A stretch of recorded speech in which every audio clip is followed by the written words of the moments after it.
The Lord be with you. And with your spirit. A reading from the Holy Gospel according to Matthew.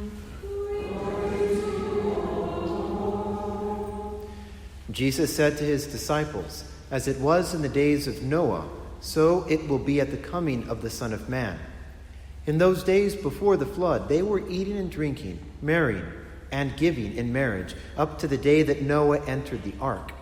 They did not know until the flood came and carried them all away. So will it be also at the coming of the Son of Man.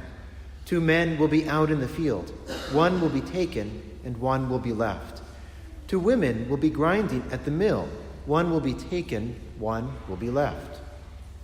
Therefore, stay awake, for you do not know on which day your Lord will come. But be sure of this, if the master of the house had known the hour of night when the thief was coming, he would have stayed awake and not let his house be broken into. So too, you also must be prepared, for at an hour you do not expect, the Son of Man will come." The Gospel of the Lord. Praise to you, O Jesus Christ.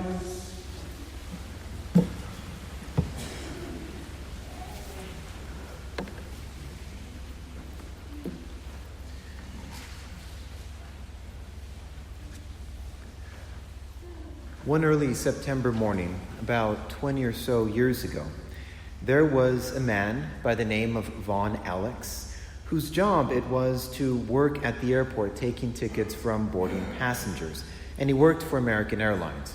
And because he was a friendly, good customer representative for American Airlines, when he saw 2 guys frantically looking for the gates or whatever plane they were trying to get on, he was proactive. He went up to them, greeted them, got to know their names, and asked them where they needed to go.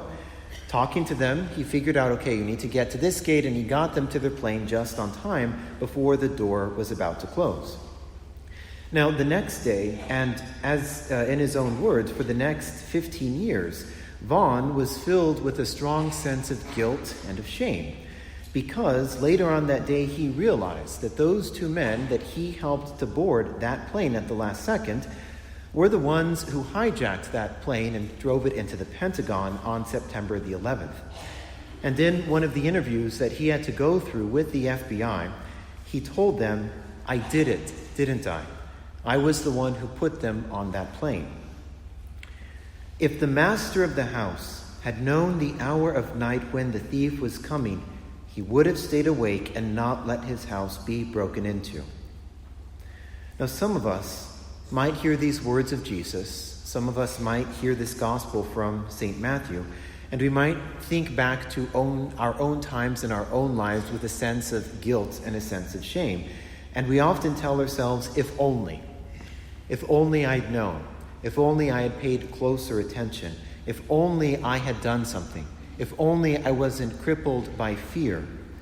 Now, sometimes I would say yes. Sometimes we can reasonably say, yes, I failed. Yes, I was not prepared for that test. Yes, I was not prepared for comps. I knew that I was struggling with this vice. I knew I was struggling with this sin, and I ignored the Spirit prompting me to make a change in my life, and as a result, I made a whole bunch of mistakes. Sometimes we can say, yes, I am the one to blame for these things.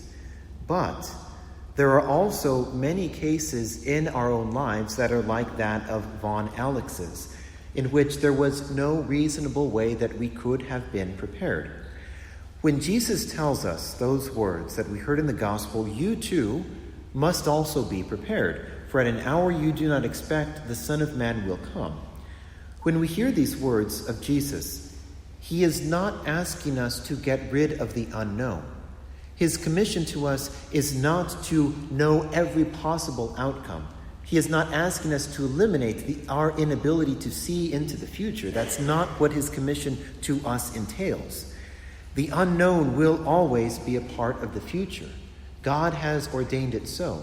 God has created reality in this way. He has written the unknown into creation. And as a result, we should not become angry or filled with self-hatred when we ourselves are taken by surprise. Be prepared. Anyone involved with the Boy Scouts, either as an adult leader or former scout, know that this is one of the many mottos of the scouting program. And scouts will also know that this saying comes directly from the man who founded the Boy Scouts, the Englishman Lord Robert Baden-Powell. And in response, when he was asked, well, be prepared, what do you mean be prepared? Be prepared for what? And his response was, why, well, for any old thing. And later on, he also wrote, to be prepared means that you are always in a state of readiness in mind and body to do your duty.